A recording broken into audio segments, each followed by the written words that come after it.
Uh, Let me first explain to you a little about what is sustainable development.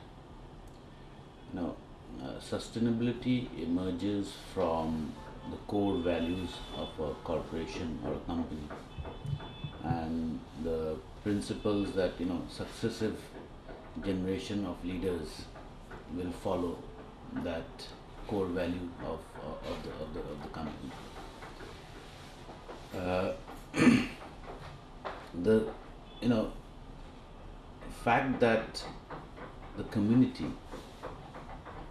is just not one of the stakeholders, but it is a very purpose of existence of our business, is a core value which the Tata Group follows.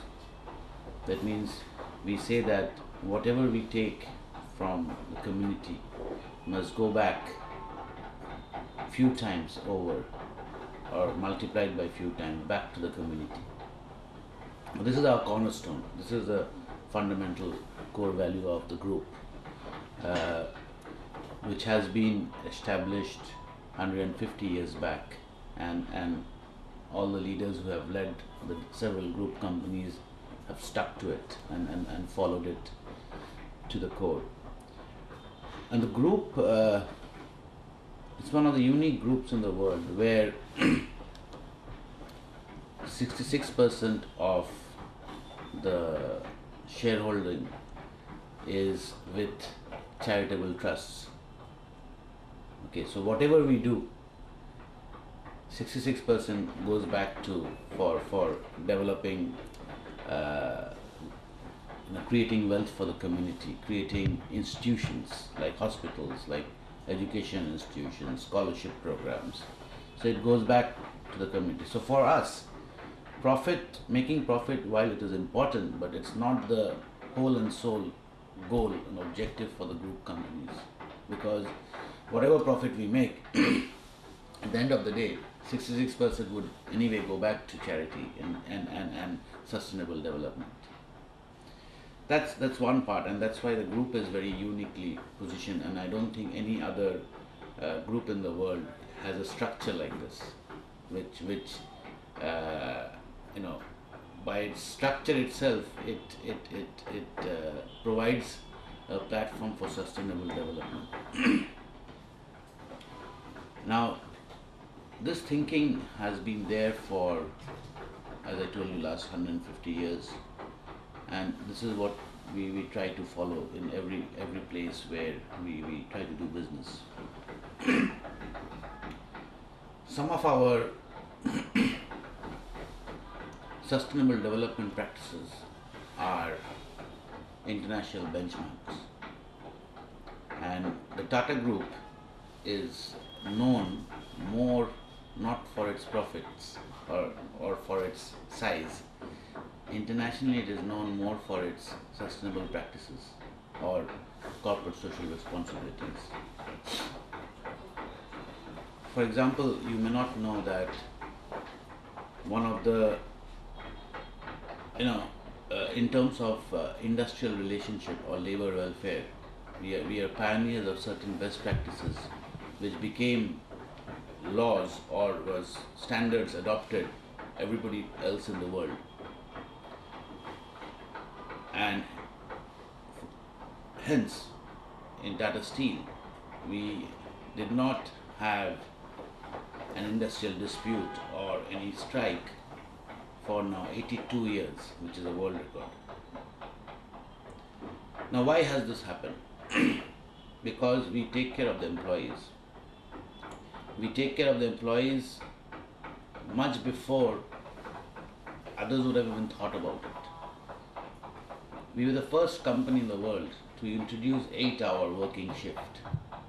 Earlier, the working shifts everybody followed in the world was 12 hours.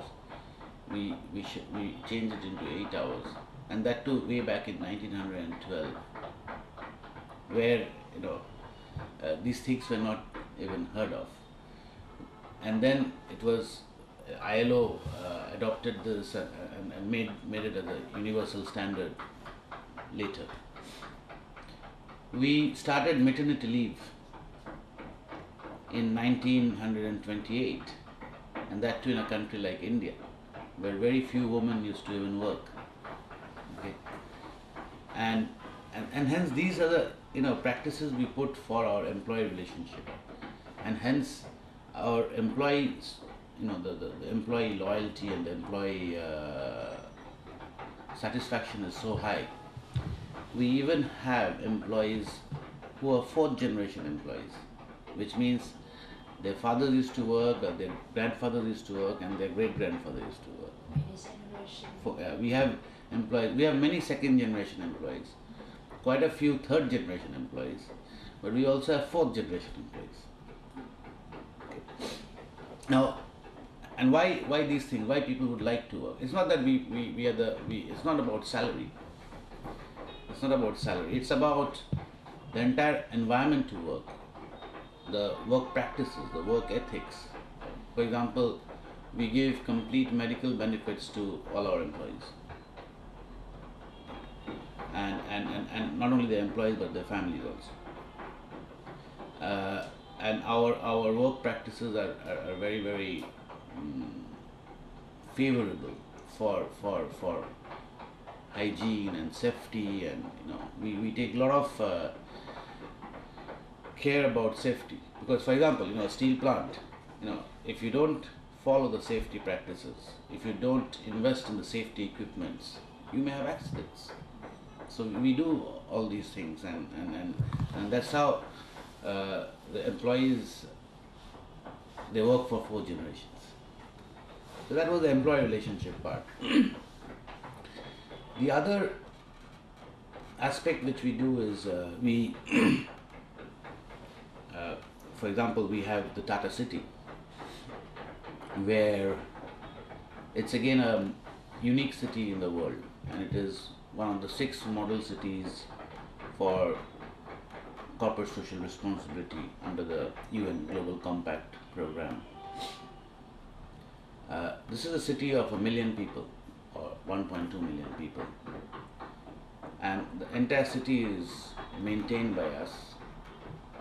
Entire the sanitation, the health care, the electricity, all the municipal facilities are done by us. Now, why did we do this? When we started this 105 years back, there was nothing. It was just some forest and some villages. And today it is a very highly economic city of 1 million, more than 1 million people. But to be able to create a good quality of life for our employees, and also for the people who are associated with the industries. That means not all 1 million people are employees, right? Our employees would be around, say, all put together would be around 35,000 people, and a family of 4 or 5 would be another 150,000 people. But the city has grown because of the economic value it added. There are ancillaries, there are traders, there are this, that. But we take care of, we take care of everything. Now, why do we do that? People may ask that, why do you have to cater to your non-employees? The question, again, and it comes back to our principles laid down by our founding fathers. J.N. Tata had said, Jamshedji Tata, who was the founder of a group, had said, you cannot create an island of prosperity in a sea of poverty, or an ocean of poverty. That means you cannot have an isolated group of happy people, but surrounded by unhappy or poor people. Okay? Because then it is not sustainable. And hence, we not only try to cater to our Tata city, but we have also adopted around 800 villages around the cities.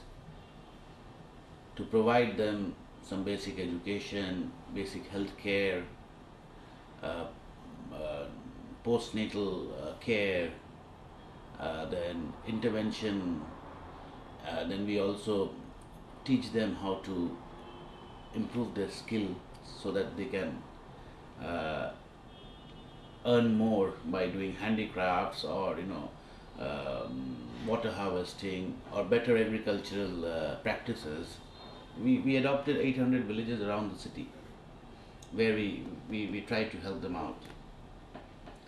So we are not trying to create an island of prosperity, but we are trying to create a sort of lake, or a sea of prosperity. Now, this concept comes from that profit is not the only objective. So at the end of the day, you cannot keep on making profit without distributing the wealth to the community. So that's why we said you cannot create an island of prosperity in an ocean of poverty.